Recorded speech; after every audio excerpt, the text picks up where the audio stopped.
Every so often, an event comes along so rare that it shocks us to our very core, combining entertainment, intricate knowledge, charisma, and devilishly good looks. Boring! Man, shut up and talk hoops.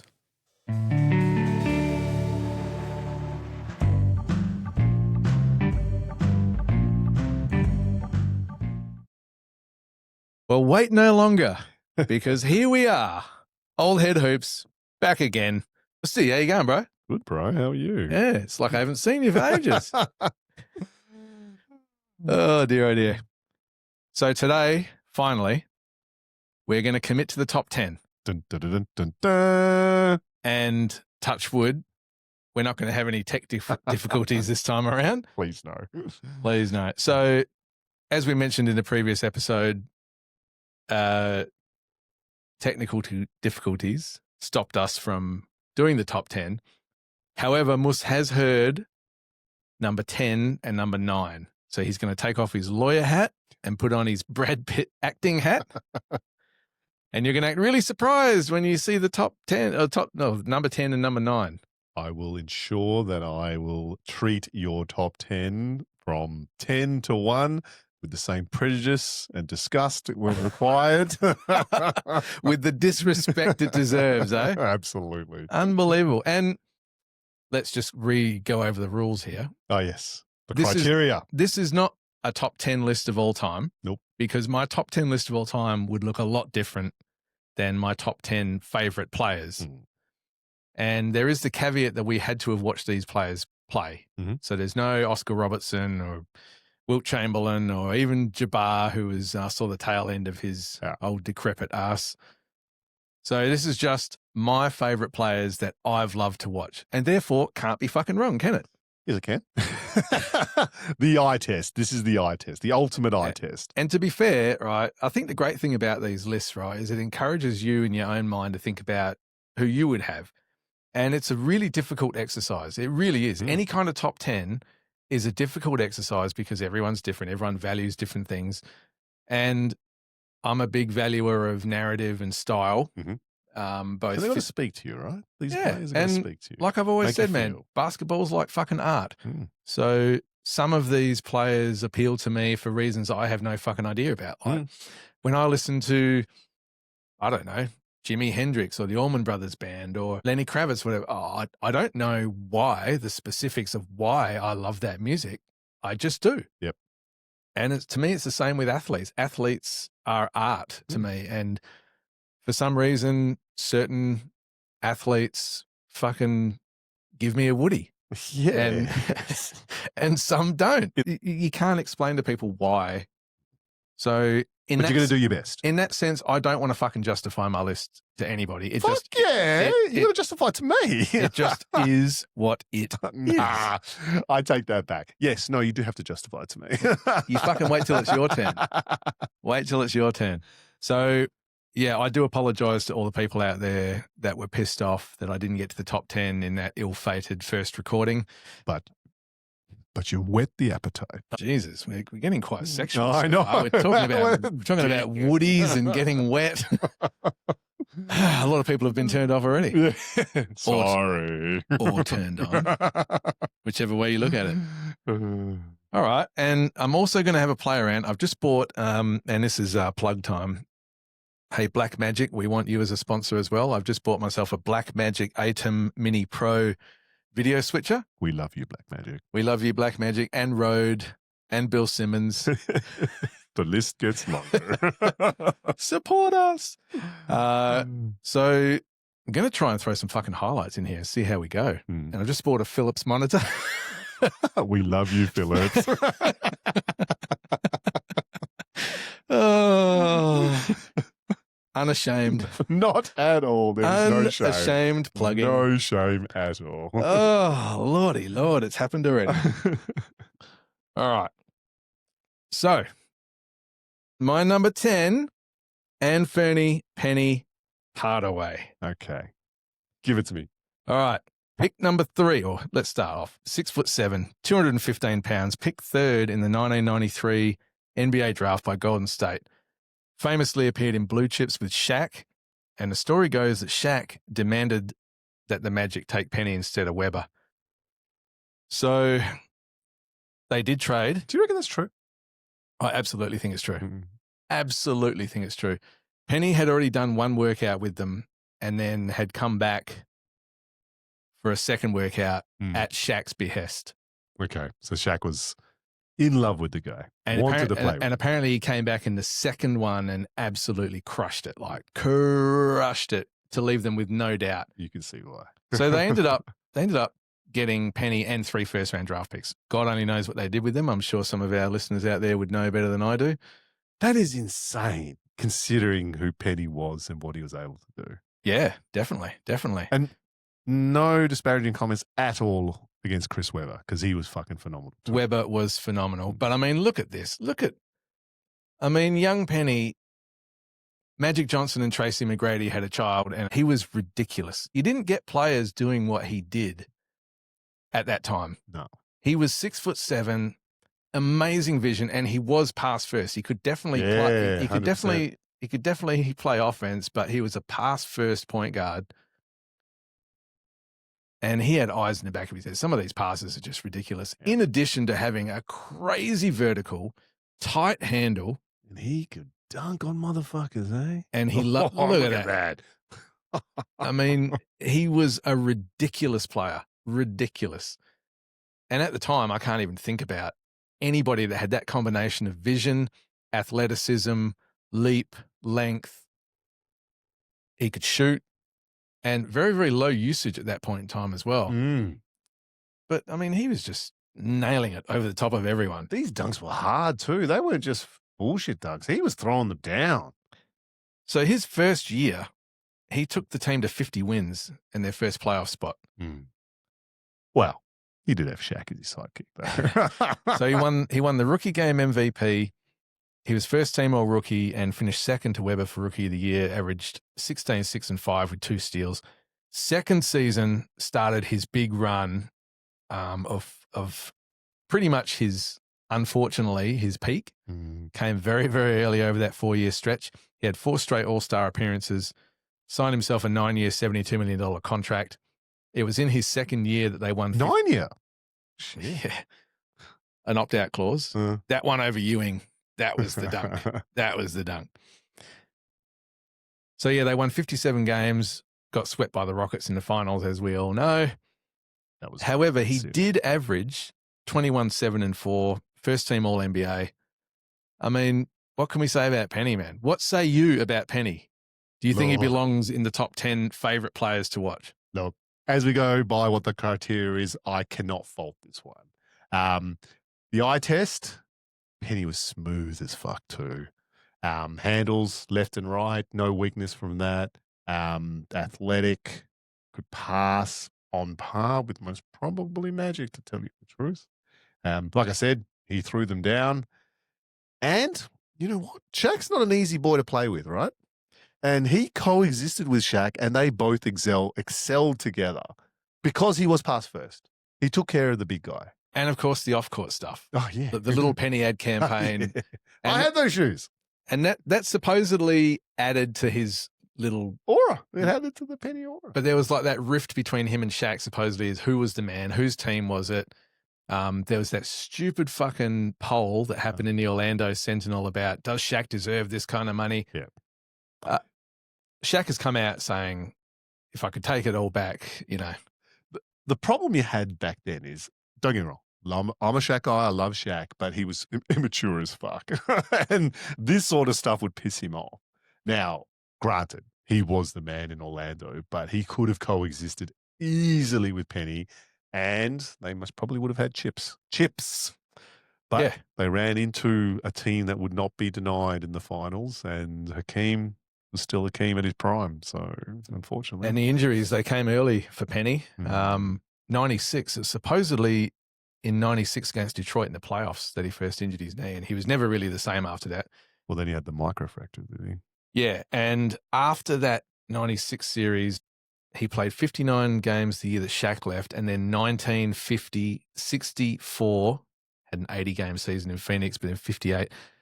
You know, we're talking 37-4, 16 games. He was just never the same player. Was he done in Phoenix or did he go somewhere else? After Phoenix, he went to the Heat for one season. That's right. Played 16 games, and that was it. That's it. But he basically was a bench player. Once he left Orlando, he was a bench player for the rest of his career, which is fucking pretty sad for a player of that ilk. So your favourite, what got your inkling in regards to being your favourite was obviously his Orlando years, right? 100%. Yeah. 100%. I mean, he had some decent years in Phoenix, some decent years. He was playing with Kidd for a while in Phoenix. So they had the Kidd, Nash, and Kevin Johnson era. Fuck, they had a shitload of good guards in Phoenix. I mean, what, 3 Hall of Famers, pretty much? Yeah, it's pretty fucking crazy. Absolutely crazy. I give you that one. Number 10, Anthony Hardaway, tick. You have to give me that one. No, I give you that. I reckon it's going to be easy to tear apart your top 10 with those players once I get to your top 10 and all the fuckers you left out. Number 9. Who we got here? We have Christopher Webber, who Penny was traded for, the first pick in the 1993 draft, 6'10", 245. Was he Christopher Webber the third? Christopher Mace Webber. The third? Was he a third? I believe so. He sounded a lot more Christopher Mace Webber the third. part of the Fab Five, and the Fab Five was where I really started to love Webber. Look at that. Over Mount Matumbo. Boom. And he was angry about it too. Oh, he loved it. Loved it. His top 10 dunks, eh? Or top 10 plays? I mean, a lot of his top plays were dunks. But he was just a mean, nasty player. And in college, man, his college plays were just crazy as well. I was going to get some Michigan highlights up here, but I chose not to go that way. But he was a beast in college. Like him and Juwan Howard. Oh, yeah. Jalen Rose. Just killed it. Fab Five for nothing. Unfortunately, Webber kept coming up against the buzzsaw in LA and just couldn't seem to get over the hump in LA. And the referees. That Game 7 was stolen from them. Anyway, yeah, I reckon even Shaq would agree that Game 7 was absolutely. stolen from them. So in 1993, his rookie season, he averaged 17 and 9, was Rookie of the Year, led the team to the playoffs where they were swept by Barkley's Suns. And we all know that unbelievable play where he goes behind the back and dunks it right on top of Charles. I believe that's going to be the number 1 play here very shortly. But and he could pass, eh? He could do everything. Yeah. He could rebound, he could pass, he could shoot. He loved playing from that high elbow. He could play in the low post as well. Just a crazy player. Look at that. Just snatches it out of the fucking air. Just snatches How it. does Golden State not keep him, eh? He only played 1 season in Golden State. 1 season. And Hardaway, Mullen, Webber. He didn't get along with Nelson. Nelson wanted to play him at center. There we go. Nelson wanted to play him at center. He didn't want to play at center. He had a big feud going on with him, so they traded him. The small ball's the way to go, eh? Well, he was traded to Washington for Tom Gugliotta and 3 first-round draft picks, so that's looking like a pretty one-sided trade. Where do we go from here? Played 4 years in Washington after he was traded there. They only averaged 50 games a season. Still 21, 10, and 4 pretty much. I think everyone knows him and loves him for his Sacramento years. Yep. So he was traded to Sacramento in 98 for Mitch Richmond and Otis Thorpe, your Houston boy. And he originally didn't want to go there because Sacramento was a fucking trash pile, and still are, funnily enough.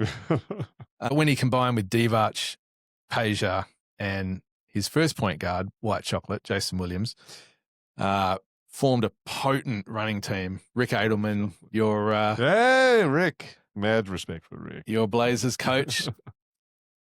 So his best season was in the 2000-2001 year. He finished 4th in MVP voting. Who's his point guard then? Is it Bibby by then? In 2000, yeah, definitely Bibby. Bibby, okay. I think Bibby might have been the 98 draft. God, that was a good Sacramento team, eh? Yep.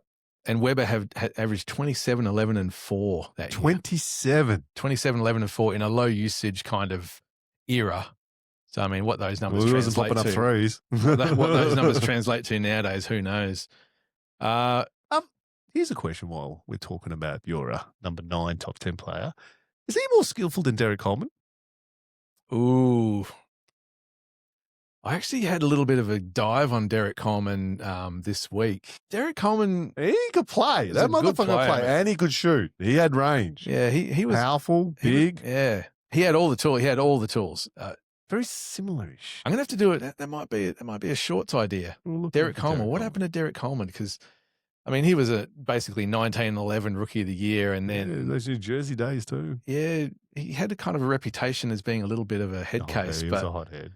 but yeah, Not Rasheed Wallace style hothead, but there was enough there to piss people off. yeah. All right. So Webber was only a 5-time All-Star. Yeah, that makes no. Oh, again, he didn't play enough games in a lot of seasons. He only made the All-Star team once for the Bullets. He played 4 years for the Bullets. Only made it once. He had four All-Stars in Sacramento. Yeah. All-NBA first team in that year, 2001, when he come fourth in MVP. He had 3 All-NBA second teams, 1 All-NBA third team. He was a 1-time rebounding champ. And as we said, it's the fucking Lakers. The reason why he never actually won big was the Lakers. He ran into the buzzsaw 3 years in a row. In 2000, he lost to the Lakers in the first round. In 2001, lost to the Lakers in the second round. And in 2002, lost to the Lakers in the West Finals in 7 games. Which people still say was stolen. Yeah. Sacramento up 3-2, and they lost in game 6 with the Lakers shooting 27 free throws in the fourth quarter and then lost game 7 in overtime. And game 7, they were up by like 12 in the fourth, weren't Yeah, they? they came thundering back, and that's that big alley-oop, the Kobe alley-oop to Shaq. Kobe, Shaq. Yeah, As he's running down the court. just crazy. He had 2 years in Philly, 1 in Detroit, 1 in Golden State again, but never really captured that prime Wait, he went back to Golden State? Yeah. Oh, for 1 season, okay. an inconsequential year. No. But I loved watching Webber play. I mean, his combination of size, strength, aggression, passing, ball handling, creativity, he was just amazing. He had all the tools. Another one like Penny, who had his prime really cut short by injuries, another one with microfracture surgery. Mm. But yeah, love me some Christopher Webber. One of the scariest words in the NBA for a while there, microfracture. Yeah, you don't hear about that shit anymore, do you? They don't fucking do it because it doesn't work. Absolutely not. I can understand why he would be in your top 10 favorite players of all time. You're giving me Chris Webber. I'm giving you Chris. No, but I'm saying I understand your choice. I'm not saying he's in my top 10. I understand he wouldn't be in your top 10. But I like him. I do. Mad respect for Chris. Number 8. Who do you think we got here at number 8? Wait, number 8? Number 8. What the fuck? Are you not very happy with me all of a sudden? I'm very happy he's in your top 10. I'm not happy he's at fucking number 8. Well, who would you suggest I put him above? Oh, I don't know the rest of them, but Jesus Christ. Listen. You got Hakeem the Dream Olajuwon at number 8. Number 8? Number 8? That's a great spot for Hakeem, your Jersey guy. Did you know that Hakeem was the first pick in the 1984 draft? Yes, I do. Ahead of Michael Jordan and Sam Bowie. Now, have a listen to these accolades from Shaq, from the Dream. 2-time rebounding champ, 3-time blocks champ. He was on the all-rookie team, averaged 20, 12, and 3 blocks as a rookie. 9-time all-defensive team, 12-time all-NBA, 6 on the first team. In an era of crazy dominant centers, he was a 6-time and he was the best center of that era, without a doubt. Yes. Yeah, I'd go with that.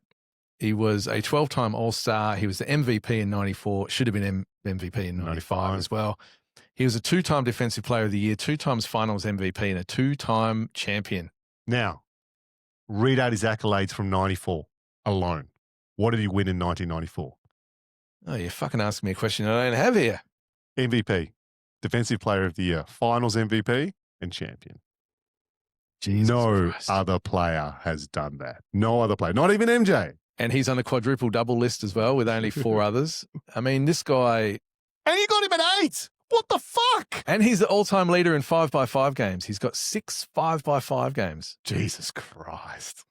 Absolutely crazy. So he's got career stats of 22, 11, and 2.5 assists, 1.7 steals, 3 blocks. That's for his career, even the shit years in Toronto. And his playoffs just went up. Yeah. Yeah, that's the true character of a player. You get to the playoffs and you actually produce more than you do in the regular. 26, 11, and 3 with 1.7 steals and 3.3 blocks for his playoff career. You know what I loved Look about at that. Look at this. Boom. Oh, man. So this is what, okay, if you measure yourself against your peers, you measure yourself against those who you compete with at your position. He dominated Ewing. He dominated, what's his name? Robinson. He dominated Rick, all those other fuckers that came along. When he was at his peak, he took all those fuckers to school. Every single one of them. Yeah. I mean, Hakeem was just a beautiful player to watch. I mean, with his combination of footwork, speed, power, timing, balance. I mean, obviously, that being the soccer player, his footwork is just impeccable. Poetry in motion, watching him. His dream shake. I mean, there's a reason why people come to his camp and try and learn from him in the off season. Can you imagine what he would do in today's game? Oh, and this is the thing. The motherfucker could shoot. He could shoot from 3-point range. You know, a lot of these people that, you know, poo-poo the fucking old era, Dumb say, oh, these motherfuckers. people couldn't shoot, they couldn't shoot. It's because it wasn't part of the game. It wasn't an emphasized part of the game. If these guys with this level of talent and that kind of work ethic, if they were in today's game, they would work on different elements of their game. Yeah, he's fucking got his head in the ring. You know, this is the thing, though. I wouldn't want to see him shooting threes. I'd love to see Hakeem in the low block doing whatever he wanted to do with anyone who's Well, look, defending Shea is showing you that in today's game, you don't have to be a volume 3-point shooter to be effective. He's an MVP being primarily a mid-range master, and Hakeem would have fucking destroyed the NBA today. And you know me, bro, I love two-way players who play with the same intensity both on the offensive and defensive side of the floor. Hakeem did that. And steals. Wasn't he the leading center of all time in steals? Yeah, like I said, he averaged 1.7 for his career. Ridiculous. His career. Guards don't even fucking do that. That's what Amen Thompson is averaging. Yeah. And we're talking about him as the defensive player of the year. This is a center. He was just phenomenal. Like his hands, his touch, like everything. Hakeem was pretty much the perfect player. You know what? Everyone said you don't see another Jordan. Kobe comes close. No one has come close to Hakeem Olajuwon, what he was able to do both ends of the floor and the way he did it. No one. Yeah, I've never seen anything close to Hakeem ever again. Yeah. I mean, Wemby maybe is the closest that we're going to get in our lifetime. And he doesn't have anywhere near the footwork of this guy. He's just out of control. I love that Dennis Rodman's autobiography, he talks about his days in San Antonio. And when they were playing Houston, and Dave Robinson, I think in game 4 or 5, comes into Dennis Rodman's hotel room and begs and pleads for Dennis to help him come down the low block and double team him. And Dennis is like, you're a fucking MVP. Do your fucking job. The next game, Hakeem destroys him again. And don't get me wrong, Robinson's a fucking awesome player and brilliant, but just could not cope with what his offensive arsenal was and then getting abused on the defensive end. Now, Hakeem's in my top 10. Of course. And just for the audience out there, I don't know what Musa's top 10 is, and I don't know what order they're going to be. Where they cross over, it's going to yours is going to be a lot higher. I think where you've got positioned would be a lot higher than what I position him. So I'm not going to go in when we do my top 10 for the players where we cross over. We've had the discussion now. I'm not going to go into them. I'm just going to tell you where I rank. Yeah. All right. I imagine fucking 8. I know. And I love you, bro, but fucking hell, that's insulting. And the main reason you should apologize right now. Get fucked. No, I won't be doing this. I won't be doing it. But you know, and like I say, for me, this is a massive compliment for a post player to be a number 8. And I mean, he's a beautiful post player. I'm shaking my head. But mind you, I'll tell you something right now. He appears in my top 10 list of all-time players. So he fucking should. But higher than 8. To me, he's just not in the top 10 watchable. He just didn't grab me the way. Are you not watching the same? This is his top 10 plays of all time. Yeah. I would put this up with Jordan's top 10 plays of all time. Fucking hell, bro. That's some crazy shit. There's some good shit here, you need to get off the crack pipe. Oh. Come on, man. You need to get the fuck off the crack pipe. I'm not sure I can get over this. I might need a lie down. Number 7, Grant Hill. The third pick of the 1994 draft, Can I 6'8". say, wait a second, have you top 3 players? 3 of them fucking had career-threatening ending injuries. I know. And That's interesting. I mean, this is all, a lot of these guys are in the what if category, but I implore people who haven't seen a lot of Grant Hill, go back and watch him play.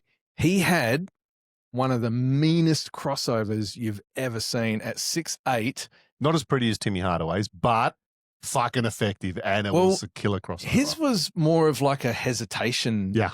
A hesitation. Before they crossover. started doing it, Like he would freeze them and then go from right to left, and just before you knew it, he was gone. And then he had this crazy vert.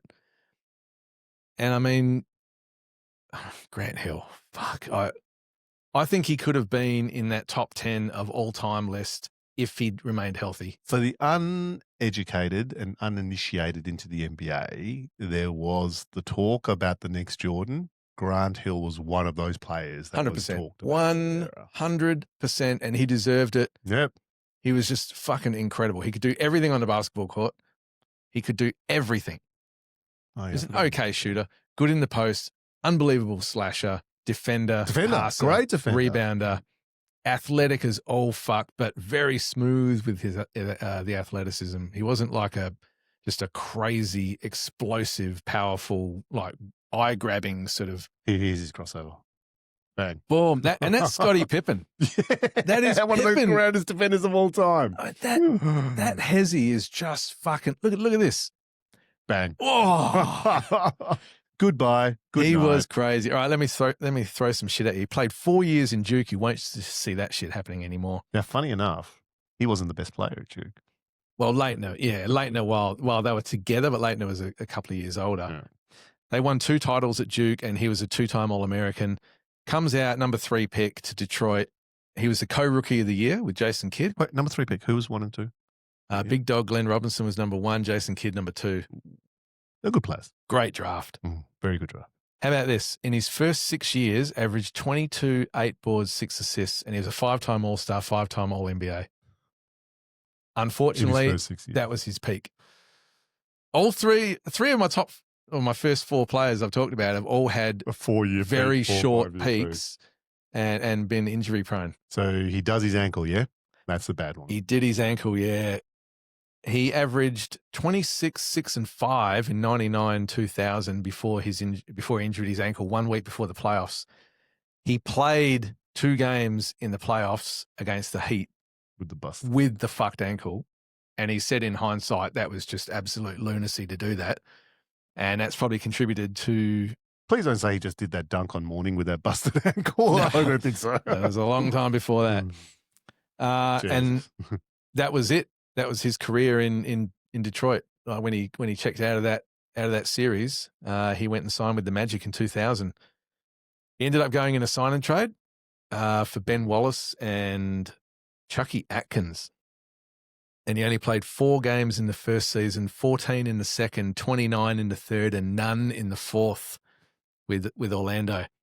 And Tracy was there? Tracy was there expecting to play with Grant Hill, and there was a possibility they were going to get Tim Duncan there. Yeah, that's right. And what could have been with that Orlando Magic team, even just with Grant Hill and Tracy McGrady, I mean, fuck me dead. Grant Hill at his peak, Tracy in his peak. Yeah. And that's Tracy pushing for scoring titles during that time, yeah? Yeah, well, I mean, he had to, I guess, because no there was nobody else to play with. But yeah, like that period of time when he was playing between fucking 4 and 30 games for that 4-year stretch, the whole world forgot about Grant Hill and how good he was. And I'm still not sure that the basketball public know how great. That and period. That's part of my fucking role here today, all right? So, okay, I give you that. Not above Hakeem, but I give you that. Grant Hill. No, I'm just saying. Grant Hill was unreal. He never really... After this, he became a role player. Had some good years in Phoenix when he went over to Phoenix, and the doctors there sort of worked with him. And you know what? I like him as a commentator. He's good. He's not bad. Yeah. He should be a politician. He's got that sort of politician vibe about him. He's got that, blue bloodish about him. So the only knock on him, and this is a minor knock, I like players who come from nothing and fight their way up. He's middle class to upper class. He came from a bit of money. Don't worry about that. That's as bad as me not liking people for their haircuts. Or because they're white. Yeah, well, I'm reverse racist. It's all right. Oh man, No. you can't tell me this guy wasn't unbelievable. No, I'll give you that. I do give you that. He's not a Hakeem level, but You're going to keep holding that over me. mate, I'm not stopping. All right, Number 7, done and dusted. Grant Hill. Grant motherfucking Hill. Number 6. Isaiah Ryder? No. Oh, Jason Kidd. Now, you know how I love my point guards, man. Yes. I love my point guards, and I love me some Jason Kidd. Yeah. Jason Kidd came out in 94, right about the time when I was just getting crazy about the NBA, probably a year or two after. And he came out of California and was just killing it, like instantly. Joined Jamal Mashburn and Jimmy Jackson. Yeah, the Triple J's. Triple J's. Unfortunately, the Triple J's didn't seem to get along that well. Hey, didn't one of them sleep with the other one's girlfriend or something? Is that what? There was a rumor that Jimmy Jackson was fucking Tony Braxton, and then Jason Kidd went in and cut him off at the ankles and tried to fuck her as well. And they've since come out and said that was bullshit, but something was going on. Something went on. In any case, they had no leadership on that team. They were all too young, all too privileged and entitled, and they needed a veteran leader to pull them together. A bit too immature, and unfortunately, they broke up quite early. Now, for such a great point guard, most probably their first point guard who could do everything, apart from shoot. When he came out of college, he wasn't a great Couldn't shooter. shoot. Could not shoot. Obviously developed that later on in his career, but at first he was just a defensive fucking weapon, just an absolute crazy. Mate, in the open court, that motherfucker would find you at any point of the court. And he was so fast. Ridiculous. He was so fast with the ball. Like, he didn't have a lot of vertical explosion, but he was running with the ball, he was just so fast. And every team he played on was a transition team. Yep. And they had to be. And all of these fucking run and gun wings used to love getting out in traffic ahead of him. You know, your Richard Jeffersons, your Kenyon Martins. He'd look after you. He would feed you. Yeah, 100%. So we'll just go through some boring stats to start with. He was co-rookie of the year with Grant Hill. Yep. My number 7 above Hakeem. There's a clear era. Eh? He averaged 12, 5, and 8 in his rookie year and led the NBA in triple doubles in his rookie season. So for his career, he's a 10-time All-Star, 6-time All-NBA with 5 on the first team. He's a 9-time All-Defense, a fucking terror on the defensive end. And he led the league in assists 5 times, which is pretty good in an era with a lot of great passes. Nash took a few assist titles off him. He was a 2011 champ over there in Dallas. That he was Dallas team. pretty old by then. He was 38 by then and only playing a bit role, but I was fucking so glad to see him win a title because he deserved it. He deserved it. His third career in assists, and I think you're going to find third, and I think you're going to find LeBron will pass him this season. I think he's only about 400-ish behind him. Okay. Third, that's fucking high on that list. In his look at that one. In his first year, You're joking. In his first year, he improved the Mavericks by 23 wins. And by his second year, he was already starting in the All-Star game. So it didn't really take long for him to get on the scene and start making noise. We've already talked about the Triple J's falling apart. Kidd was traded to Phoenix for Michael Finley, Sam Cassell, and AC Green. Jesus Christ. 1 for 3. Finley was putting up good numbers then too. And Finley had obviously a fucking great career for Dallas. So it kind of worked out for both teams, really. And who's the other two? Finley? Sam Cassell? Cassell and AC Green. The big virgin himself. Jeez. So I like Sam Cassell. He improved Dallas by 23 in his first year. Goes to Phoenix, improves them by 16 wins in his first year. So everywhere he goes, he fucking transforms teams. They win. Yeah. You know, center and point guard. Those two positions you nail down, you're going to get better. So why the fuck did Phoenix trade for Jason Kidd? Please tell me. When they had all of these point guards, they were rolling out a 4-guard small ball lineup. Was Don Nelson the coach? With Antonio McDyess at center and a 4-guard lineup with Rex Chapman, KJ, Nash, and Kidd. That's nuts. That is crazy. 2001 was when he was traded to New Jersey for Steph Steph Marbury. Marbury, okay. And that's when he hooked up with Kenyon Martin. Keith Van Horn, Kerry Kittles, and Kenyon Martin. Yeah, that was a good team too. The KKK. And he says he's not. Yeah, we got some pretty bogus shit going on here. So 2001 was when he was traded there. I think in that same year they drafted Richard Jefferson. They improved by 26 games. He got second in the MVP voting. Second to Duncan. I actually think he should have won that year, but that's for another day. And in 2000, so he got there 2001. In 2002 and 2003, lost consecutive finals to the Lakers and Spurs. That's when Shaq absolutely fucking tortured them. Didn't he dunk on 4 of them? Oh, a massive dunk. He just absolutely. But they had no one who could fucking stand there next to him. Could anybody? Could anybody in that era stand up to Shaq? But I don't think they had the 5 or 6, 7 footers you need on your squad to go up against him. So the interesting thing about doing all this is like deep diving into the players. So in 2003, after they lost 2 straight finals, he was an unrestricted free agent. And do you remember all this talk about him joining the Spurs? Because Tony Parker was kind of young and inconsistent at the time, and looking for some veteran. They had enough money to get Kidd. They had the salary cap to get him. But he ended up coming back to the Nets on a 6-year, $100 million deal. Yeah. Pretty big at the time. But yeah, just interesting. There was also talk about him going to the Lakers at the time too, but it was definitely the Spurs that were keen. And I mean, keen. Kidd with Duncan, I mean, fuck. I mean, Parker was a good player, but he's not Jason Kidd. No. He's not that level of impact. Kidd, the Nobly, Duncan. How about this? 2004, Kidd had microfracture surgery. Another one with microfracture. What is it with you in this shit? So after he finished with Dallas, he went and played for New York. So he was still able to play. So he might have been one of the success stories of would have been the mid 210. So he's gone at least 10 years after the microfracture. Yeah. I mean, granted, he wasn't the same player with the same level of athleticism, but he was playing, obviously, 3-point shot started really developing later in his career. Became really dangerous shooter toward the end. Yeah, you couldn't leave him open. 2004 was when the Nets traded for Vince Carter. 2004. All right, that's later than I thought. Okay. For Alonzo Mourning, Aaron Williams, and Eric Williams. Fucking hell, Toronto.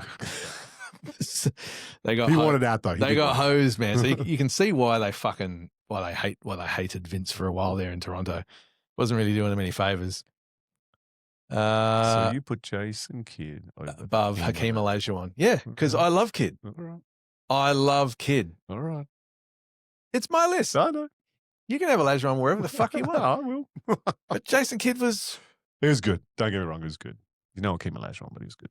He was pretty fucking good. All right. Shall we? Number 5? Oh, yeah. At number 5, as if there was any fucking doubt, we have... I'm actually surprised it's so low. We have the man. Look at this. Look at this. Even Larry the Legend. Even the Atlanta bench is going fucking nuts at the shit this guy was doing. All right, you talk about players that had a short peak. Players that had a short career.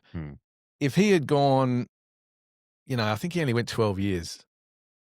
11, 12 years. If he had had a longer career, maybe a 15-year career, in my opinion, he'd be even higher on the ratings than he is. Yeah. And the thing that drives me crazy, right, with all this LeBron shit, and I don't want to turn this into a LeBron hater thing, right? But no, that's cool. I'm cool with that. If anybody tries to fucking tell me that LeBron James is a better player than Larry Bird, you punch him in the face. You punch him in the face. Honestly, you can go and suck dicks. Punch him in the face. That's fucked. Larry Bird, if you're starting a team from scratch and you have prime Bird or prime LeBron, who are you taking? That's not the question. If you got prime Bird or prime Magic, that's the question. That's another pod, though. Yeah.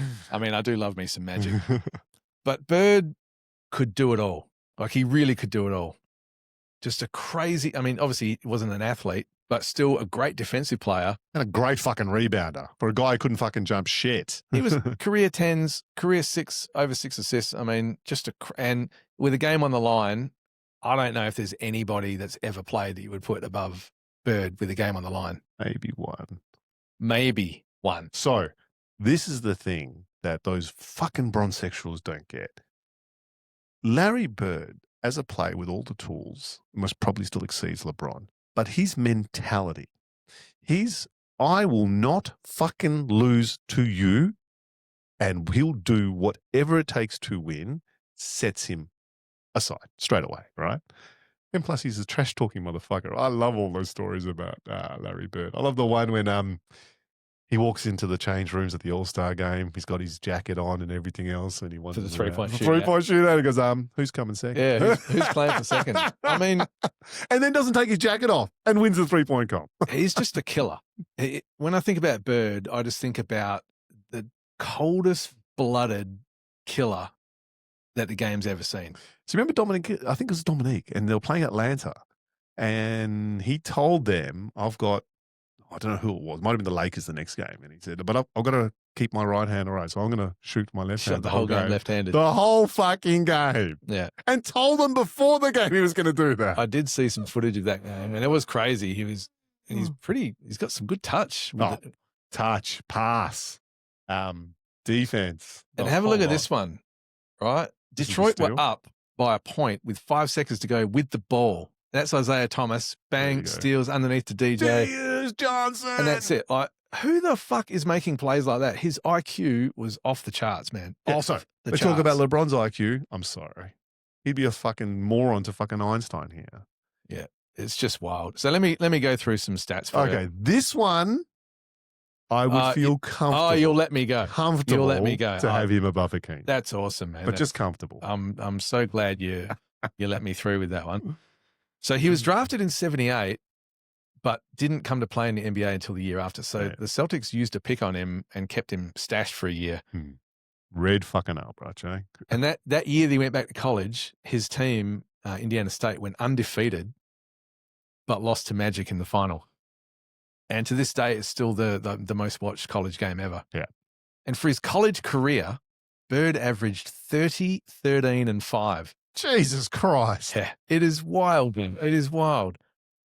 So in his rookie season, he started at power forward, and the Celtics improved by 32 games in his rookie season. They weren't necessarily a shit team. He was Rookie of the Year over Magic. Yep. And just some accolades for his career, right? He's a 3-time champ. He's a 2-time finals MVP. He's a 3-time league MVP, 3 in a row, 84, 85, 86. Jesus. He's a 12-time All-Star in 13 seasons, 9 All-NBA first team, 9 All-NBA first team member, and 1 second team. Yep. He's got 3 3-point shooting contests in a row that he won. He's a 3-time All-Defensive player and the 1992 Dream Teamer. Now, it's just crazy. And the Celtics obviously took off after they got him. The very next year, his second, how's this for some fortune for the Celtics, right? They draft Bird, stash him, bring him in for his rookie season. He starts dominating immediately. The second season, the team trades for Kevin McHale and Robert Parrish in the same trade. And instantly in Bird's second year, they've got the best front court that's ever existed. Yeah. It's just fucking crazy. And in 1985, Bird famously injured his back building a fucking driveway for his mum. Cheap motherfucker wouldn't get someone to do it. And he had back issues for the rest of his career. Yeah. That was in 85. So and that was right in the middle of his MVP runs.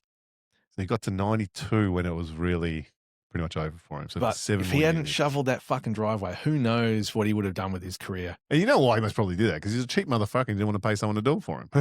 Yeah. So along with Wilt and Bill Russell, he's only one of 3 players to win 3 straight MVPs.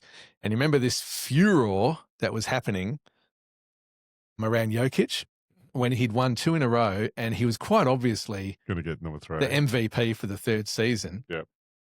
But not only were people trying to stand for Embiid, but there was this backlash against, we can't let Jokic share, the same rarefied air as Bird and Wilt and Russell.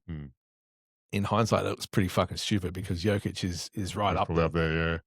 But I mean, this is how good Bird was. He was, and that's just accolades. Yeah. Style of play, man. He was electric to watch. A fucking killer. I love Bird. I love Bird. If you don't have him in your top 10, you're a fucking bum.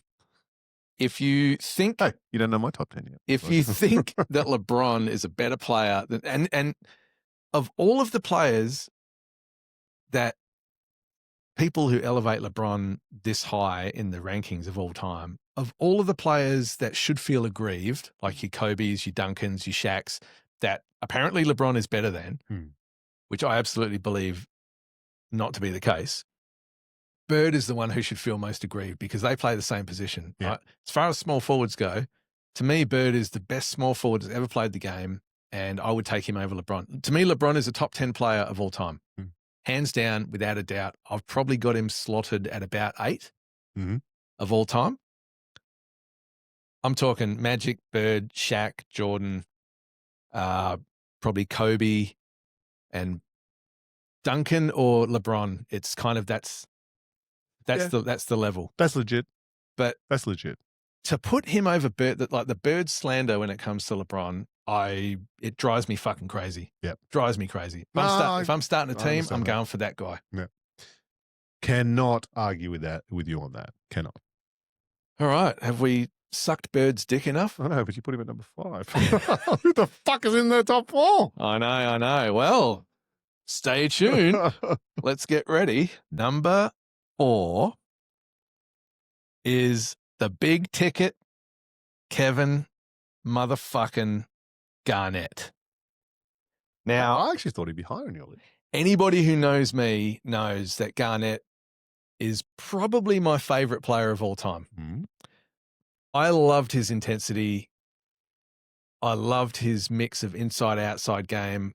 I loved the length, the defense, the enthusiasm. He was just, I mean, you talk about energy. When he came to Boston, he completely fucking changed the team overnight. And that KG, is the reason why I'm a Celtics fan. I mentioned that in the first episode. He is the only reason why I became a Celtics fan. I followed him from Minnesota. Great pairing with Marbury, and then had another great team again with Cassell and Sprewell. But I mean, from the moment he came into the NBA, he was pretty quickly my favorite player. Let's just get into some shit for you here. Played 21 seasons, 6'13", 240 pounds. His list of accolades: he was a 2008 champ, 2004 MVP, 15-time All-Star, 4-time All-NBA first team, 3 second teams, 2 third teams, which makes him all in all a 9-time All-NBA player. Defensive Player of the Year in 08. He got a Defensive Player of the Year, right? Yeah, in 08. Oh, in his first year in Boston? Yeah, for Boston. Yeah. And they became the best defensive team in the league. Straight away when he got there. Yeah. A team with Paul Pierce and Ray Allen. I mean, he had 12 all-defensive teams. He was a 4-time rebounding champ. That's one of the things that's very underrated about him. 4-time? Yeah, he was consistently over 13 boards a game during his prime years in Mini.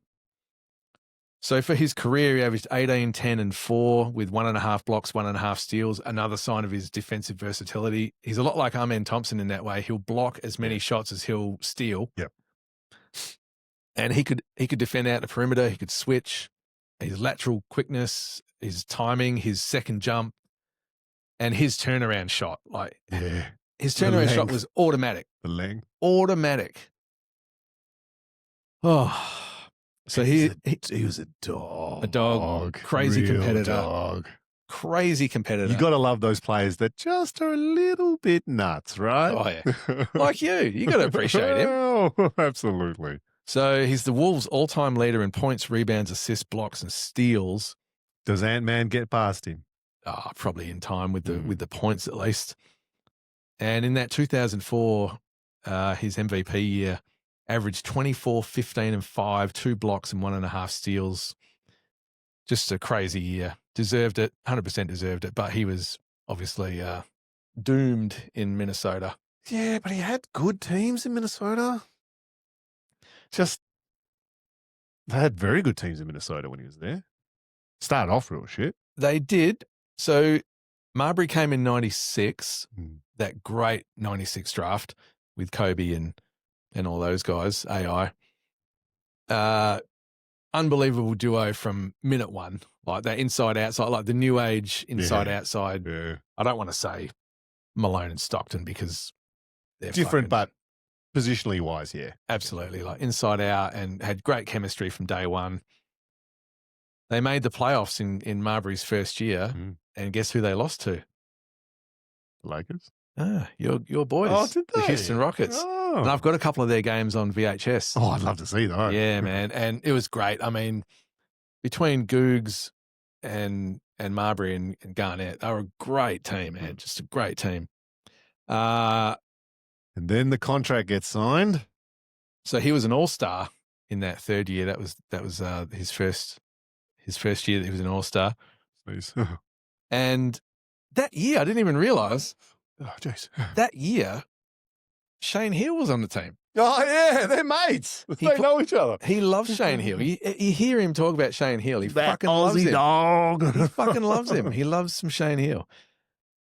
Shane Hill, unfortunately, only played 43 games for Minnesota, averaged 1.7 points a game.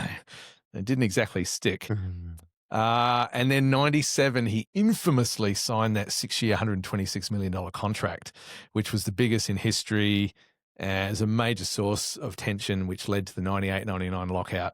They wanted to put the clamps on these type of crazy contracts. All the owners got worried. I'm going to have to pay these boys. And then after the lockout, Marbury was traded to New Jersey for Terrell Brandon. And that kind of like set the team back a fair bit. Terrell Brandon was a good player, but Not a Marbury. not a Marbury, and kind of all their forward momentum was pretty halted there. They went through a few kind of lean years, So how long before Spree and Cassell arrived? 2003, 2004. Okay.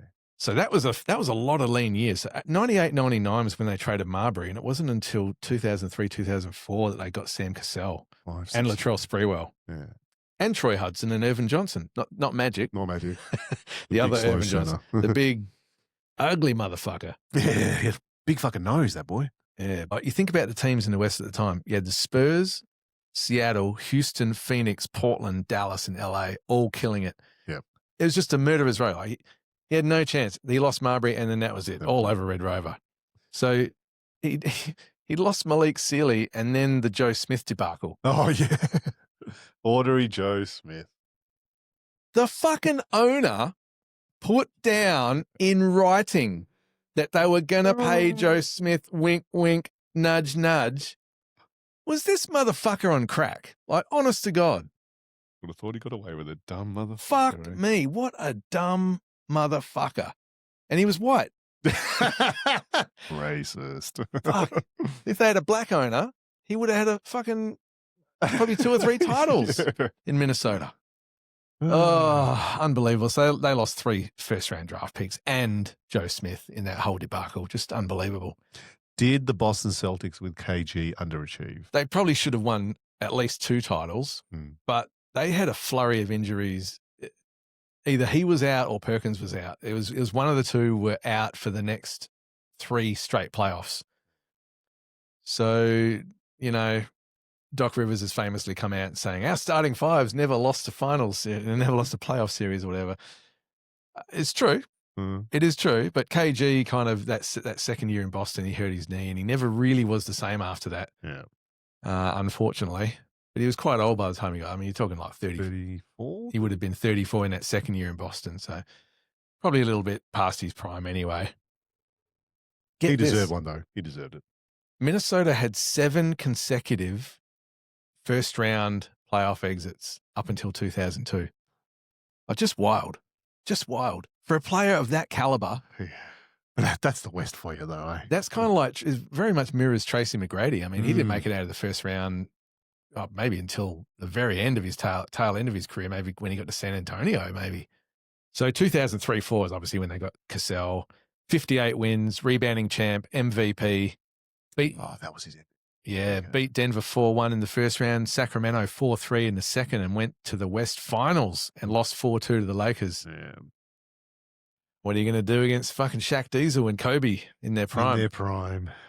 Cassell went down with a back injury in that final series, in that playoff series, In the Western Conference Finals. in the series against the Lakers. Ah. Went down with a back injury, and that was it for that team. 04 to 07, failed to even make the playoffs. After that great year in 04. Yeah. Failed to make the playoffs. Cassell was traded for Marko Jaric. Oh, Jesus. Sprewell turned down a 3-year, $21 million contract because he had to feed his family. And then it's up in New York.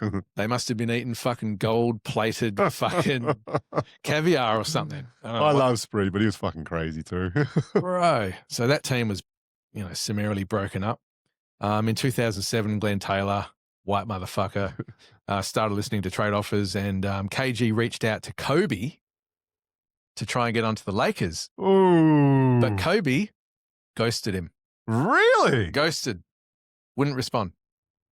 So KG's like, oh, well, I guess LA's out. Thought Kobe was my boy, because the Lakers were offering Andrew Bynum and Lamar Odom for KG. Ooh. This is Bynum before his knees are fucked? Yeah. Ooh. So, yeah, Bynum and Odom for KG. Oh, Kobe didn't want to trade them then. He wanted to keep them, did he? Kobe didn't respond as KG reached out. Fuck, that would have been an interesting trade. I don't know why. Maybe he didn't want another alpha.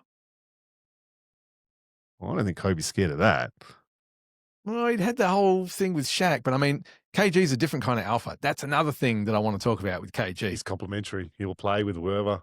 As soon as he got to Boston, immediately scoring comes down to 18 points a game. Yeah, didn't care. He was wanted that title. 18-10 Defensive Player of the Year champion. Yep. He could play second fiddle. He was playing second fiddle offensively to Paul Pierce.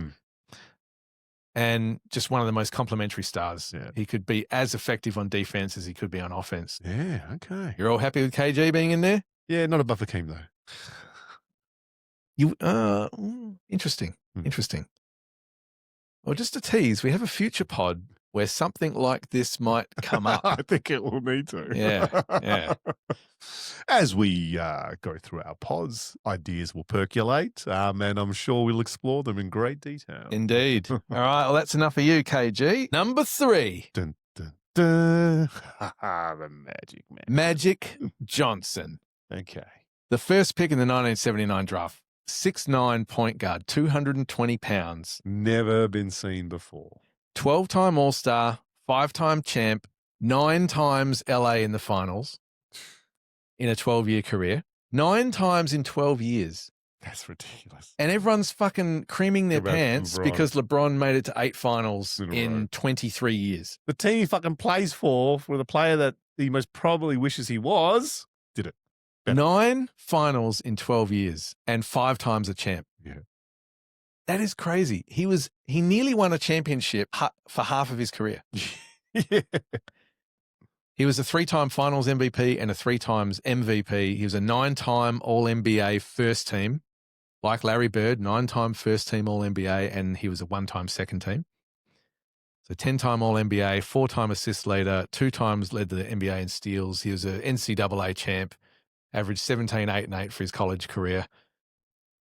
He missed the Rookie of the Year to Bird, my number 5. But he still averaged 18, 7, and 7 in his rookie year and was an all-star starter in his rookie season. An all-star starter in his rookie year. That shit doesn't happen anymore. In his rookie season, the Lakers won 60 games and won the title. Weird. Now, everybody knows Kareem injured his ankle and missed game 6. Magic, very famously, started at center and scored 42 points, 15 rebounds, 7 assists, and 3 steals. Unheard of. And I love that story, which I think was also covered in that recent series Winning Time when he walks onto the plane, sits in Kareem's seat, 1A, and everybody who walks past, never fear, the Magic Man is here. Yeah, yeah. He was the only rookie ever to win Finals MVP. Yeah. Finals MVP. He's a fucking rookie. It is crazy. It is crazy. And if for anyone who's watched that show, he tore the cartilage in his left knee in his second year and missed 45 games. And the team lost to Houston in the first round. Magic feuded with the coach, Paul Westhead, and demanded to be traded. And Buss instead fired Westhead. Good move for a white owner. Smart move. Fired Westhead and replaced him with Pat Riley. And that's the beginning of Showtime. Yeah. So they won the title against the 76ers that year, That's and pretty Magic good. won another finals MVP in his third year. So he's played 3 seasons, won 2 titles, and 2 finals MVPs. That's a pretty good resume for your first 3 years. And we're not even talking about the style of play. I just got to get this. I got to get. I got to his get the, accolades first. yeah. I got to get the boring accolades out first. So from 1983, Magic recorded 9 straight seasons of double-digit points and assists. So 9 straight double-doubles from 83 onwards. The Lakers and the Celtics won 8 titles out of 10 in the 80s. Yeah. 8 out of 10, it was either the Lakers or the Celtics. That's crazy. 5 to the Lakers, 3 to Celtics. And either the Lakers or the Celtics featured in every single finals in the 80s.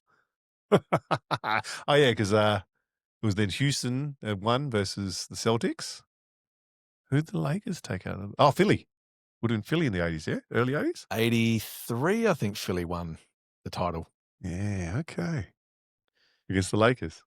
So, I mean, Magic and Bird, not only are they amazing players to watch, but and look at this hook shot. They saved the NBA. It was a drug-fueled, just cesspit, and ratings were down. Finals were being played on tape replay. Yeah. These guys reinvigorated the league, not only with their complete crazy intense rivalry, which started in college, and it's just amazing that like the white guy ends up in Boston, the white town. Yep.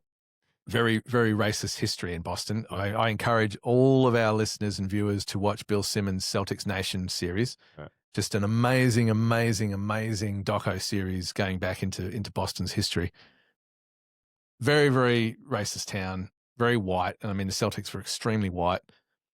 And then you had the flashy Showtime African-American guy go to Los Angeles.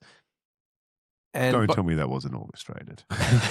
and both of the styles of play, like between Boston playing a real hard-nosed, gritty, Complete opposites. and then you've just got the Showtime fast breaking, no look passing, dunking. It was just, you couldn't have scripted it better. Like it couldn't be scripted by fucking Steven Spielberg. It was just crazy the way the NBA worked out. It really is. It's like a movie. Yeah. Absolutely wild. What other crazy shit have I got here? 88, 89, they won back-to-back titles, and Magic got the MVP that year, averaged 22.5, 13 assists, and 8 boards. 22.5, 13 assists, 8 boards in that era. And I reckon he could have averaged more boards. Oh, 100%. 100%. 100%. He was the first guy of that height to not just only play point guard, but to play it that way, where the ball was just on a string in his fingers, and poetry in motion. Absolutely. Seeing him come down the court, and look, I reckon any of his teammates would love playing with him because he would do everything and anything with that ball, and he would find you wherever, and he'd do it all with a fucking smile on his face too. Now, after their back-to-back, they kind of seeded a little bit their championship window, did come back to the finals in 91. So Riley had left and they made the final. You know why? They played a completely different style. They had Vlade Divac and everything else, and they slowed it down. But they really played defensive basketball that year. Like they really made a big change to the way the team played. And it worked. Yeah, I mean, because that's what Detroit were doing and they were fucking winning, right? So Yeah. they had to match them. So obviously lost to Jordan in 91.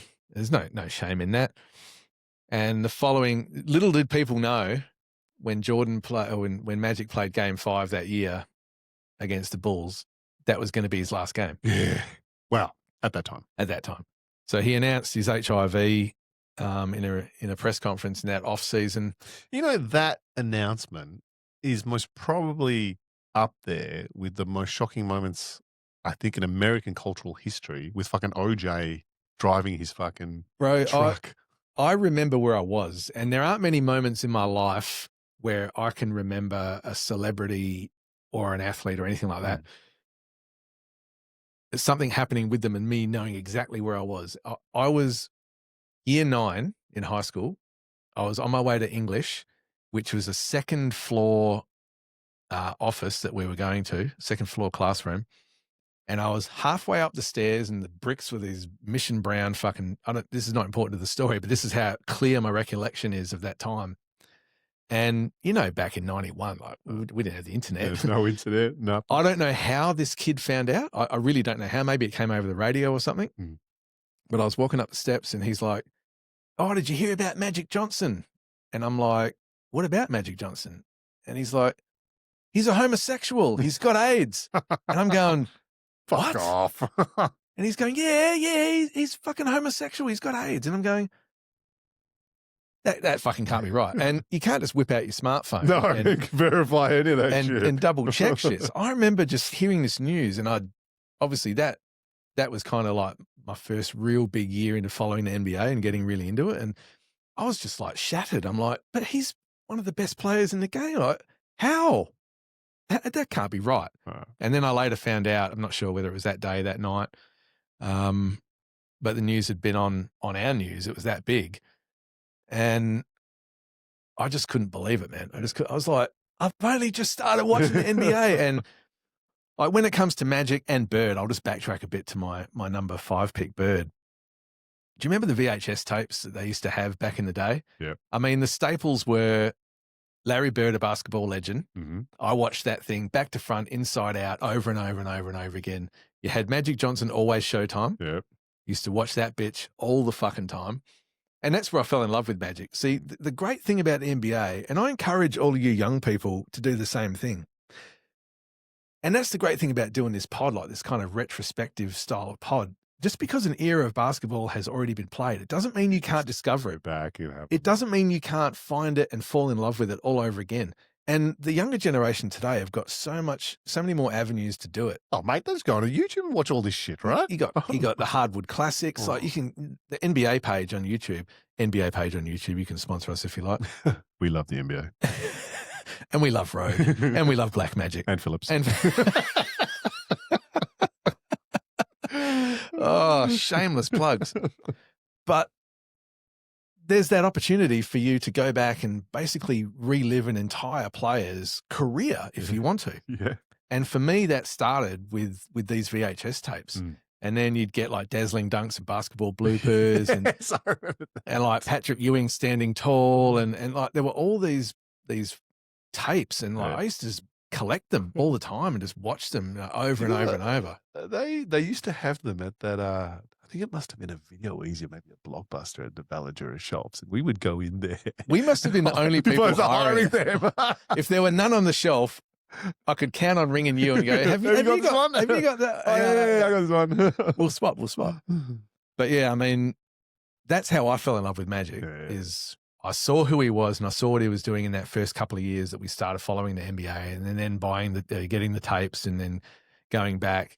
And then over the years, like, I mean, I've got so many like DVD box sets of the Celtics' greatest games, the LA players, LA Lakers' greatest games. I've probably watched more of Magic and Bird, and I wasn't even really around for their playing days. I've watched more of them than I have probably any other player other than Jordan. Yeah. Oh, I was going to say. And I encourage everybody to try and do the same thing. Go back and watch how good Magic Johnson was. He's another guy who I'm extremely, I hate to keep bringing this back to LeBron, but I'm extremely aggrieved that people fucking stop remembering how good this guy was. Because they're uneducated and uninitiated, bro. They don't know. You see this man, and even to try to compare, look, don't get me wrong. LeBron can pass the ball. LeBron can't do that. No. Magic is the best passer that's ever lived. I don't care where he sits on the assist column. Without doubt. He's the best passer that's ever lived. He could post up, he could rebound, he could play defense. Yeah. He's a great dribbler for someone 6'9", like Not great a ball handler. Great 3-point shooter, though. I reckon if he played in today's era, he'd be a volume shooter. He would have developed it. He would have developed it. Was still ugly as fuck. And one of the best leaders and most intense competitors of all time. And charismatic as fuck. You look at Magic Johnson, you say, I could hang out with Magic because it'd be a fun fucking night. Get up to some In mischief. so I'll tell you many that much. different ways. All right, should we get on to number 2? Number 2. I'll give you that one. You'll give me that I'll one. give you that one. Holy motherfucking shit. Number 2 should be no surprise to anyone. Shouldn't be any surprise to you, brother. One, Shaquille O'Neal. Shaq Diesel. Now, I am a Shaq, Shaq man, so go ahead, but yeah, you got me. bro, you look at what this motherfucker is going to do, right? Not many people change the game. Shaq is the most dominant, not player, he's the most dominant force Dominant force. that I've ever seen with my own eyes. Like, he made changed people rich. the NBA. He made people rich. Teams used to have 3 or 4 7-footers on their team, bums who couldn't play, Just but to they commit the needed fouls. to have them to be able to go up and foul him. He's another guy who's lost to history. And I know that people Lost to history? I know people still rate him as like a top 6 to top 10-ish player. I think he should be a lot higher than that on the list. I think he's one of the 2 or 3 best players. One of the 2 or 3 most influential players. If you're starting a franchise, Yeah. name any player you'd put on your team before Shaq. Well, you always start with drafting a center or a point guard. So if you want to draft a center, don't you go for the most dominant force, the most unstoppable force there? Now, my only thing with Shaq, no, this is not a bad thing, not everything else.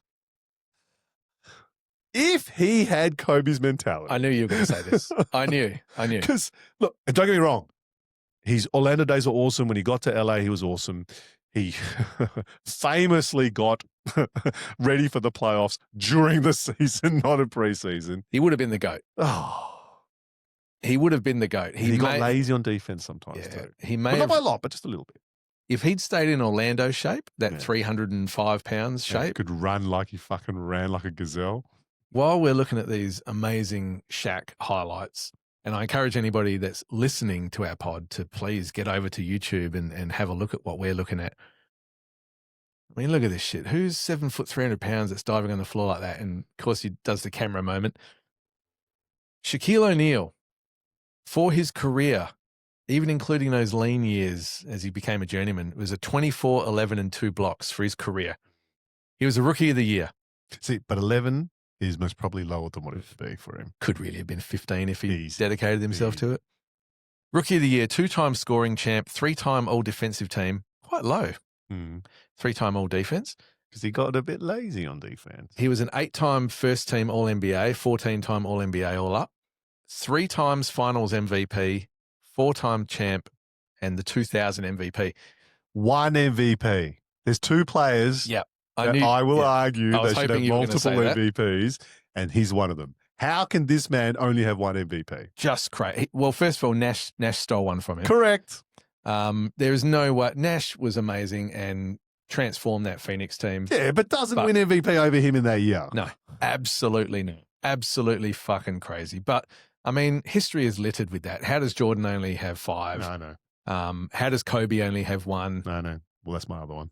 Yeah, I mean, he's just one of those examples of somebody who really should have won a lot more than what he did. Because I look at Bird and Magic, I'm putting him in that class. Yeah. And he's 1 MVP doesn't make sense to me. Yeah, it's crazy. I mean, they've got 3 each. Jordan's got 5. LeBron's got 4. So yeah, it's a shame. So history's not probably remembering him as well as he could have been, even as highly regarded as he is. Yeah, Jesus Christ. And not only what he did on the court, but off the court, man. This guy, remember when he entered the league, we hadn't seen anybody like that before. He was making movies. He was making rap albums. He was, like, as a big man, the face of Reebok, and shoes. I mean, they were ugly fucking shoes and they were Reeboks, but he was a front man. He was just crazy charismatic, had that crazy smile. Perfect to go to Orlando. You think about him and Mickey Mouse down in Orlando? Yeah, but also perfect for LA, you know what I'm saying? Wow. Does he get to LA if Orlando came to the party? Oh, far out. So he was named in the 50 greatest players after only his 4th season in the league. He was on that 50 greatest players list. He hasn't even gone to LA yet. He was named the NBA Player of the Week in his first week. First player to do that. He was voted an all-star starter as a rookie, averaged 23, 14, and 3.5 blocks in his rookie season. Okay, so there. If he had that Mamba mentality, that's his starting year, that should get to 30, 15, and 4 blocks a game and plateau from there. Absolutely. Oh, And I absolutely love him. I love him even post his career. I love that he went and played for those other teams and did what he did. Apart from that gripe about the Mamba mentality, I don't know why he got big, why he took and did all those weights to get as big, because he was getting hammered all the time. But oh man, I love the fact that the NBA changed because they didn't know what to do with him. He was such a force. Teams would pretty much give up. Hacker Shaq was giving up. And the one weakness he had was his free throw shooting, which if he actually fucking practiced, he got up to 70%, they would have had to stop that, right? There was talk of him one year of going underhanded. He said it looked shit. He wouldn't do it. It's purely for the optics. But, I mean, it would have been interesting. Imagine if he was like even a 70% free throw shooter. Fuck me. I mean, what are you going to do with him? I ask you this. Kobe and Shaq don't break up. Oh, man. How many? I mean, unfortunately, it took retirement first and then Kobe passing away before he actually realized. And he's come out very publicly and just said, yes, I wasn't mature enough to handle the transition to Kobe being the man. But then he got to Miami and he gave the reins to Wade. That's what made no sense to me. He did it out of spite to Kobe. He said, remember he's talking about the Flash is better than Kobe and all of that. And he won a title, I guess. So, and he got it before Kobe got his. Yeah. But I just look at that team and I go, Shaq, work out more, get healthy. Kobe coming into his prime, being the best player in the NBA. 4, 5, 6, 7. Well, I mean, that one that they lost to Detroit, that was the year they'd picked up Gary Payton and Karl Malone, granted at the end of their careers, but picked them up. Malone came into that finals injured. Did his knee. Yeah. So he wasn't quite himself, but that wasn't the reason why. It's because of the Shaq and Kobe feud. They weren't on the same page by then. Shaq was like, fine, Kobe, if you think you can win this on your fucking own. And Shaq was refusing to shoot some of these final games. And then Kobe was refusing to pass it. And it was just bad chemistry. Yeah. And it is a shame. I mean, that combo, both in their peak, it should have been a minimum of 5 titles. Greatest combo of all time. Oh, that'll be a good pod. That would be a good pod. I mean, they're fucking way up there. Listen, I reserve the right to fucking backtrack. Okay. I do reserve the right, because this is all off the cuff. I would put them as a duo ahead of Jordan and Pippen, just because Pippen is nowhere near on the level of either Shaq or Kobe. Yeah, so if we're looking at it, Jordan, Shaq and Kobe, Pippen. So if you're trying to level it out, I mean, that's where you're at, right? I personally feel that Pippen is vastly overrated historically.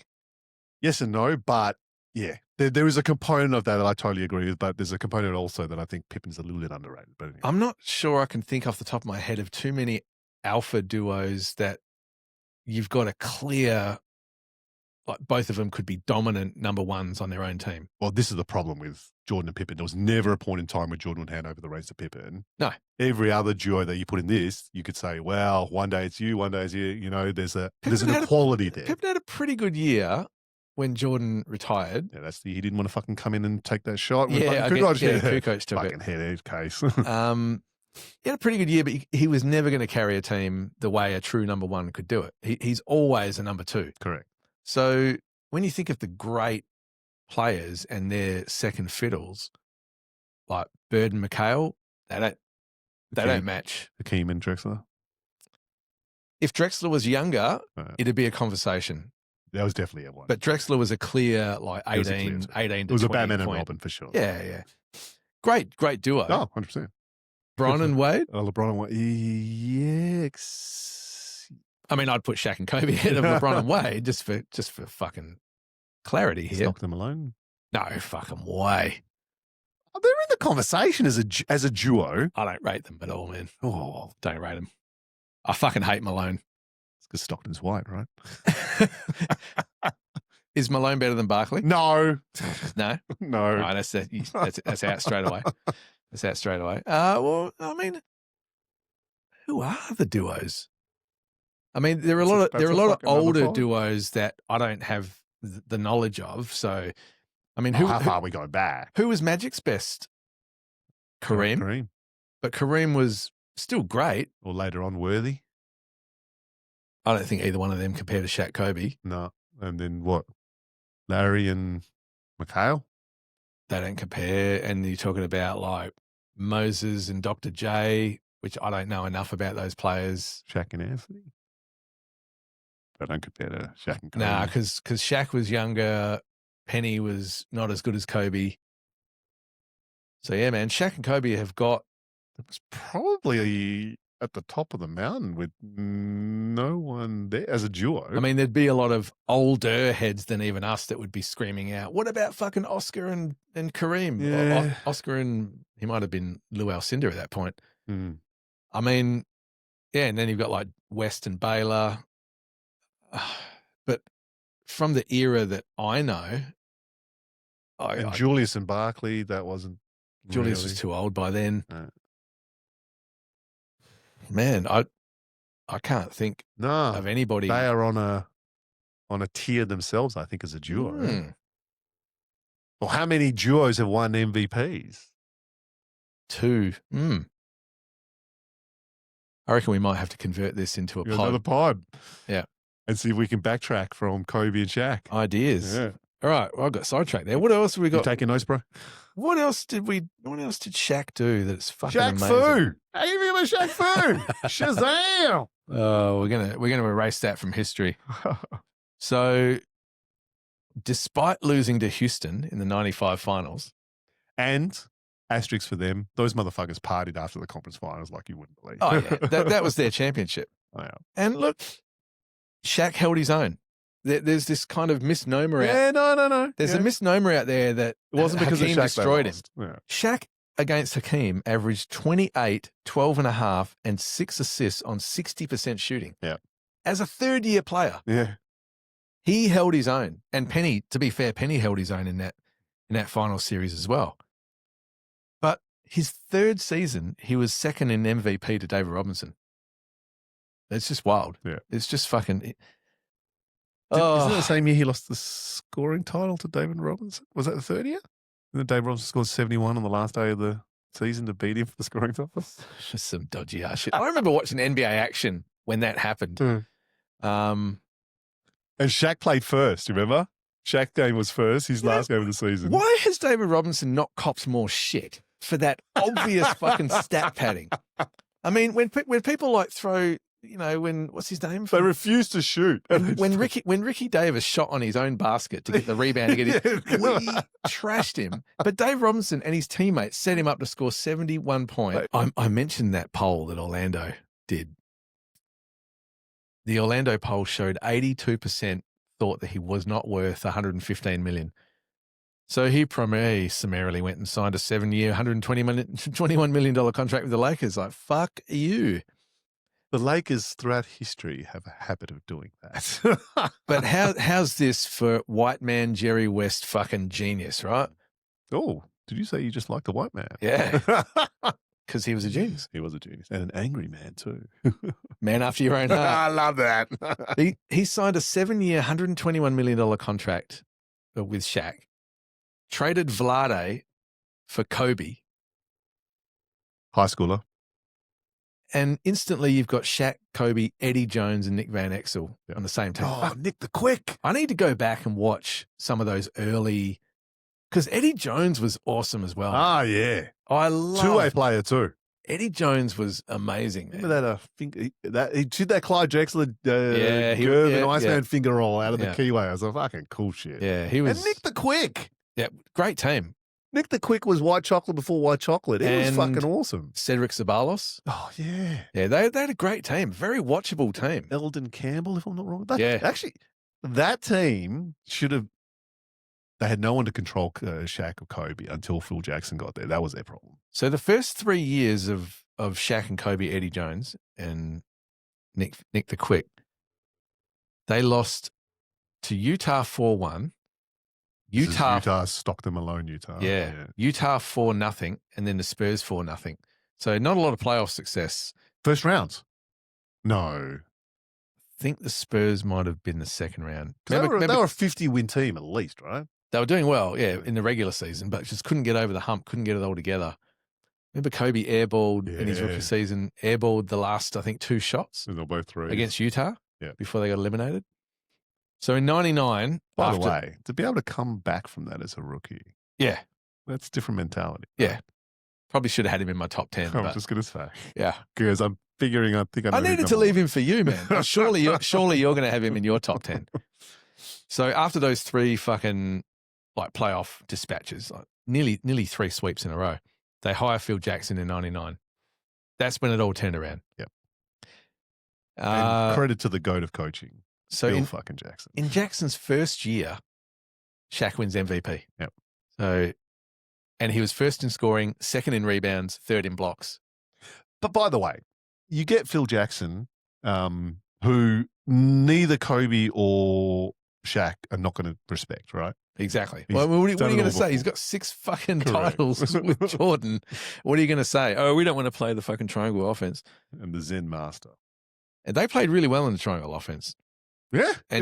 And like Rick Fox was a real glue guy for them when he came over from my boys. When did they get Derek Fisher? Derek Fisher was in the same draft as Kobe. They drafted him. Yeah, he was in the same draft as Kobe. They had a couple of the pieces already there. Yeah, Kobe and Derek Fisher the same year. And Fish was just one of the most, along with Robert Horry, one of the most clutch role players that there's ever been. They had both on the same fucking team with Kobe and Shaq.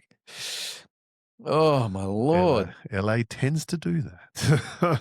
So Shaq's career high in scoring is 61 points.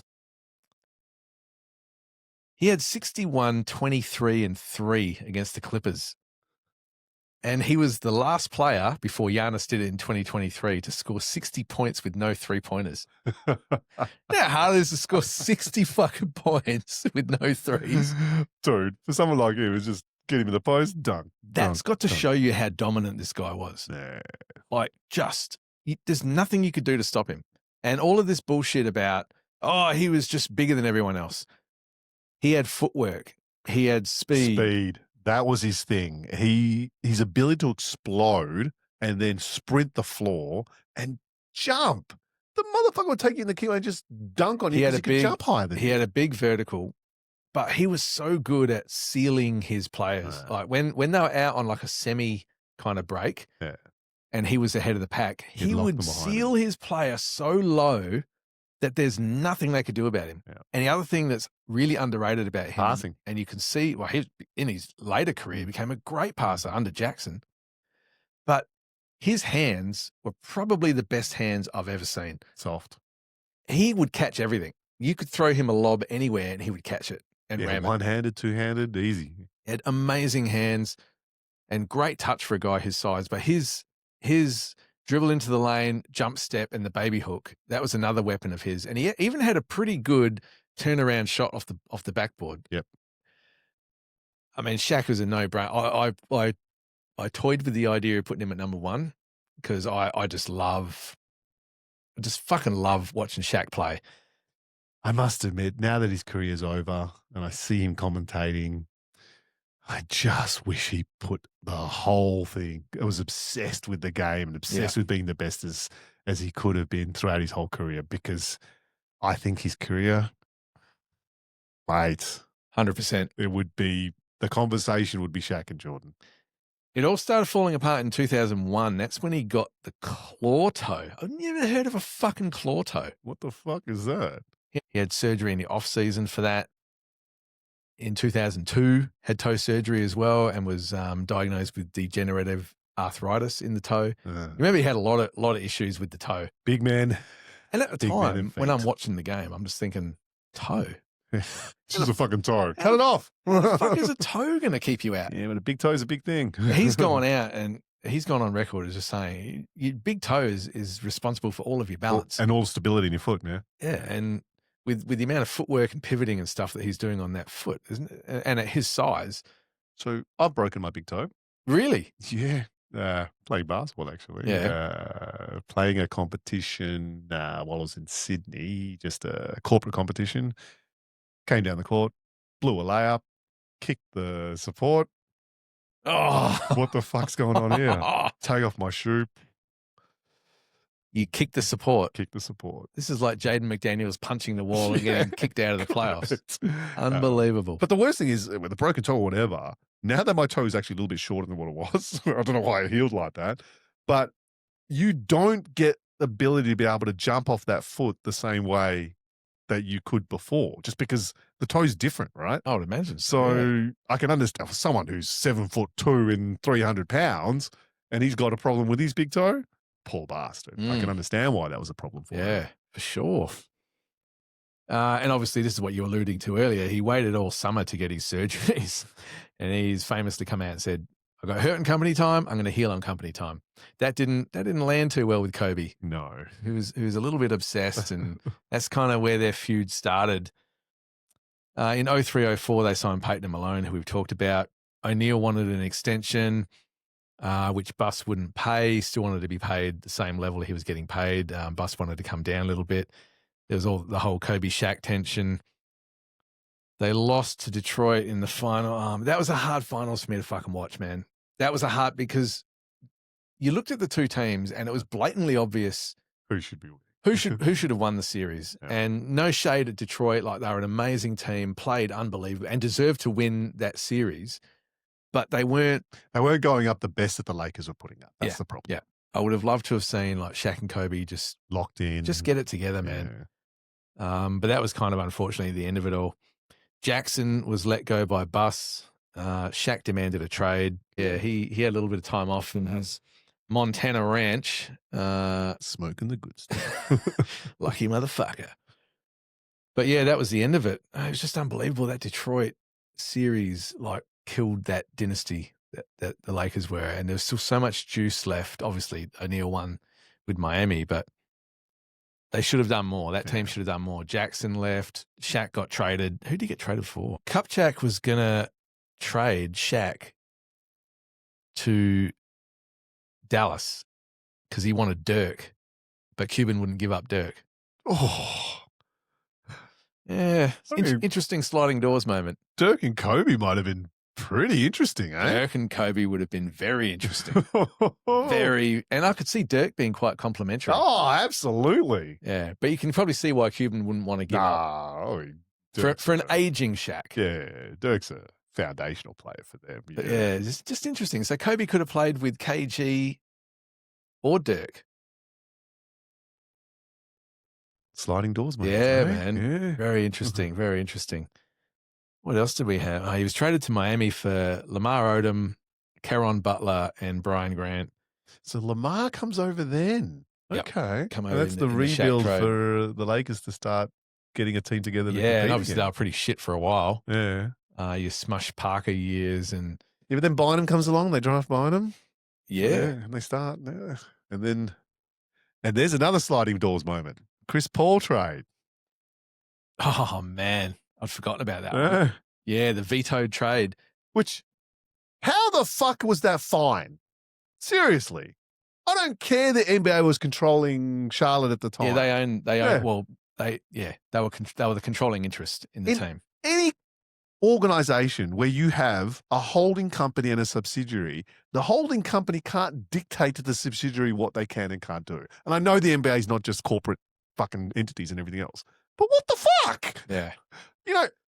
Charlotte had signed off on that trade. I don't know how that combo would have worked.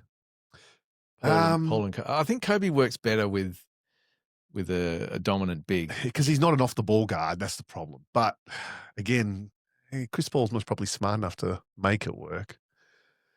And don't forget, only an injury deprived them of getting to the finals with Houston. So I don't know. Another But again, sliding sliding doors doors. moment. When Shaq teamed up with Wade, they lost in the East Finals to the Pistons, who were still Still good. The Pistons lost to the Spurs that year in the finals, I'm pretty sure. Okay. Pretty sure they sounds lost right. to the That Spurs. sounds right. So Shaq was second in MVP voting to Steve Nash. Now, that's the MVP that he stole. That should have been Shaq's second Yep. MVP, Yep. without a doubt. So in 2006, his second year there, Van Gundy out, Riley in as coach. And, of course, we all know what happened there. Yeah. They went on to win the title. Shaq, unfortunately, didn't get the finals MVP. That went to Flash. The Flash. That's a final series to fucking. He dominated. Yeah. Absolutely dominated. Pretty much. There's some rigging allegations in that series as well, but yeah, he deserved it. Now, I just want to give you, because this, to me, of everything that I've said about Shaq and everything we've seen on the highlights, the most mind-blowing thing to me is Shaq's stats in the finals. Oh, yeah. Give him. All right. Give him. In Shaq's first finals, New Jersey. Oh, you mean the NBA final series? Finals. Okay, yeah. 38, 17, and 2 assists. Wait, he averaged that? Yes. For the series. Now, I don't like doing percentages. I like to round. So he's, to be precise, 38 points a game, 16.7 rebounds, 2.3 assists, 2.7 blocks, 61% shooting. In the finals series. He could have averaged this his whole fucking career, but yes, that is phenomenal. 38 and 17 with 3 blocks. It's and high efficiency. Yeah. Finals MVP. In his second finals, 33, 16, and 5 with 3.4 blocks. Third finals, 36, 12.3 boards, 3.8 assists, 2.8 blocks. And all of this is on 57 plus shooting. Yeah. This is the shit that sets him above. Look at what he does in the fucking finals when it matters. Jesus Christ. 3 titles, 3 finals MVPs. And like I said, 38 and 17, 33 and 16, 36 and 12. There's nothing you could do with Shaq. Yeah. There is nothing you could do with him. He was a fucking force. He was a phenomenon. He was a phenomenon on and off the court. Unstoppable. He was magnetic. He was charismatic. He was a marketer's dream. He was the most dominant player we've ever seen. Yeah. And he is one of the guys that I would start a franchise with over almost any other. And the only, not even a disclaimer, not even an asterisk, just the rider. Why do you have to end on that fucking note? I'm sorry. You're fucking unreal. But I give you that. All right. Is he above Hakeem? Oh, I don't think it's going to be too much of a surprise Let's have a who chat the number about one that. is. I mean, really? Michael Jeffrey Jordan. What are we talking about here? Oh, we're talking about What are we talking about here? We can talk about Michael, and we can talk about LeBron, and we can talk about all the pretenders to this man's throne. All right. Let me just Wikipedia you here. My number one most favorite player to watch is Michael Jordan, quite obviously. Yep.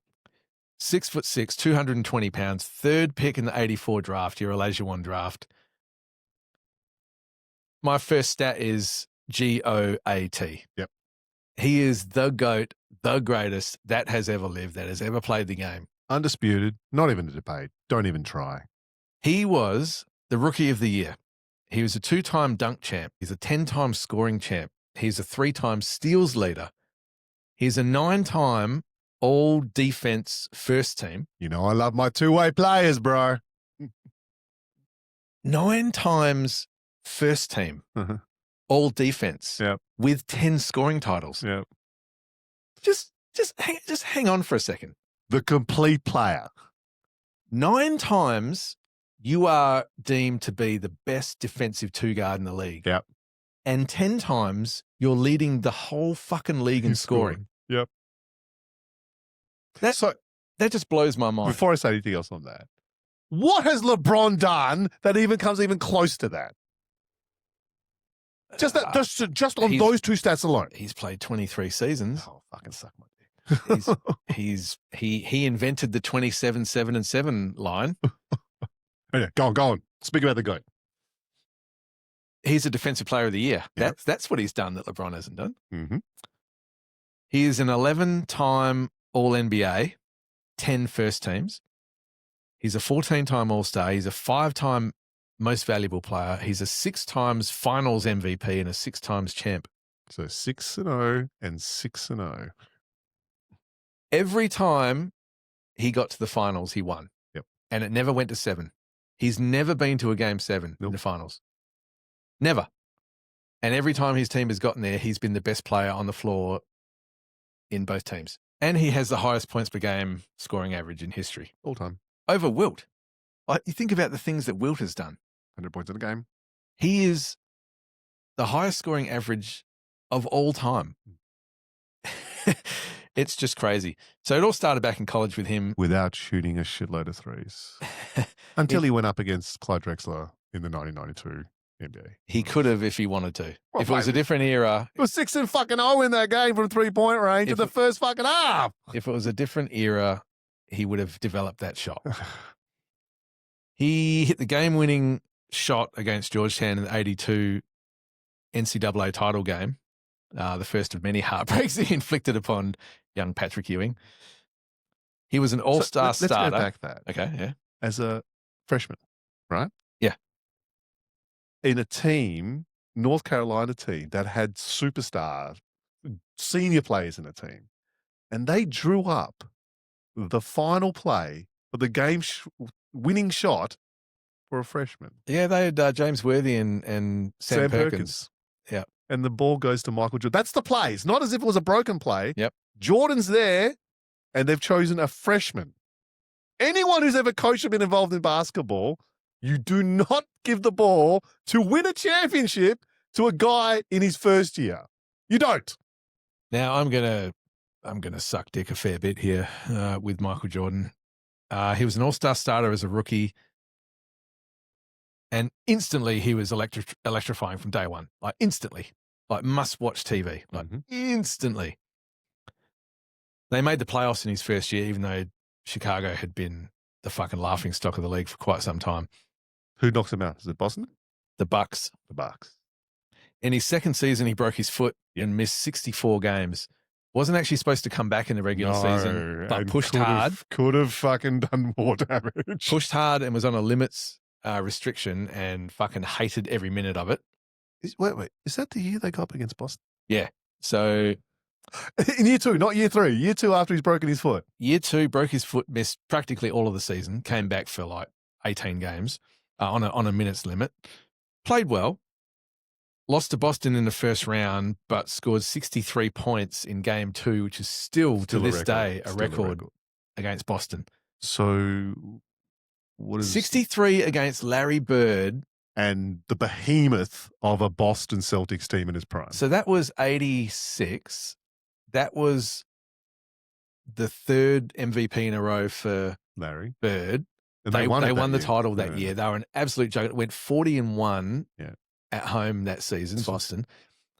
And Jordan, second-year player, missed the whole season, comes in and drops 63 points on him. Still a record to this day, and no one's come close. And you know what? I've watched that game, and you've seen the game. Yeah, I've got it on DVD, and it's a weird thing. Oh, it's in that Ultimate Jordan collection. Yeah, it's a weird thing to say, but it's one of the quietest 63 points you'll ever see in your life. Right? Really? He's just like chugging along. Just mid-range after mid-range after mid-range. He's just like the Terminator. He doesn't have like one big scoring quarter outburst. He just fucking puts it together. Like quarter after quarter after quarter, just like a machine.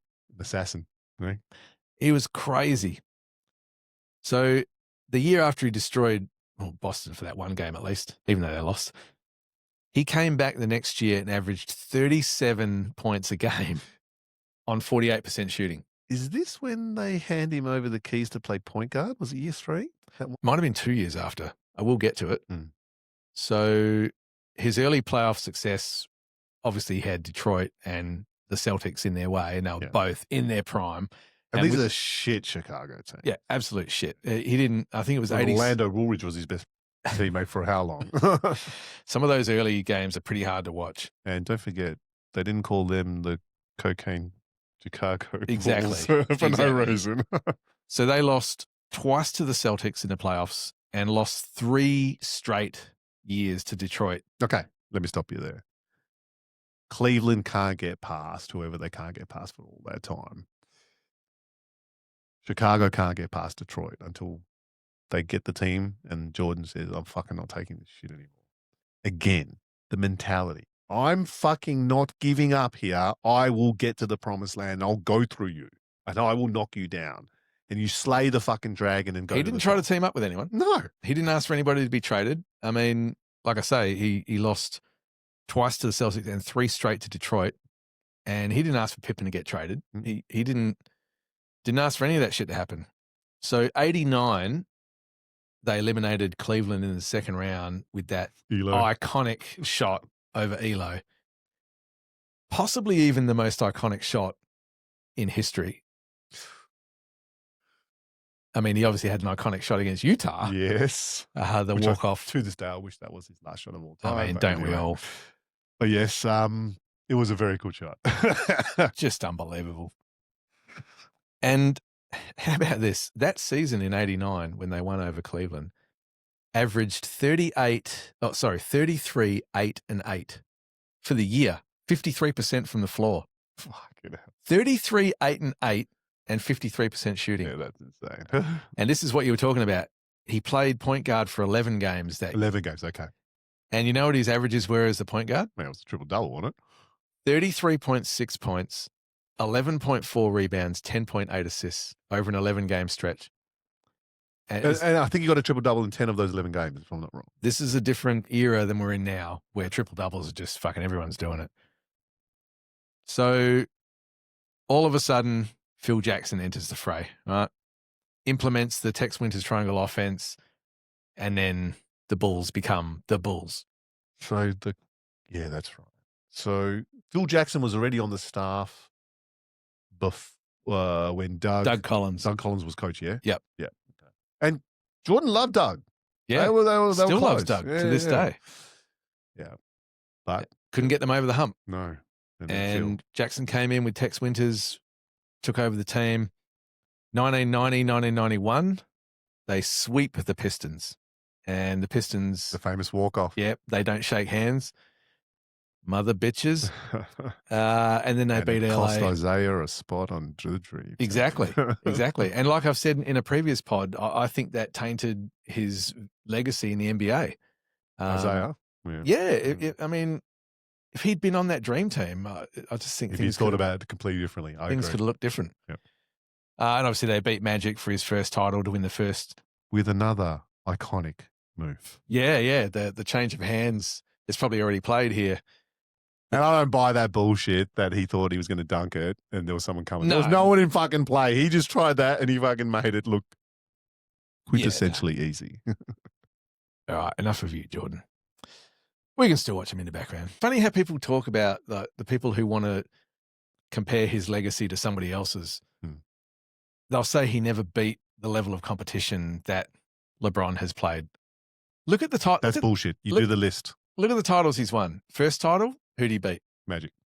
Second title. Clyde Drexler. A team that won 60 games, I think, in 3 seasons before. They won 63 games that year. Yeah. The third title, Chuck. Charles Barkley. They had an unbelievable MVP Chuck, team. and that team was, again, another 60-team team and rolling. Yeah, they had Marley, KJ. Chuck in his prime. Richard Dumas. Like, they were a killer team. Yeah.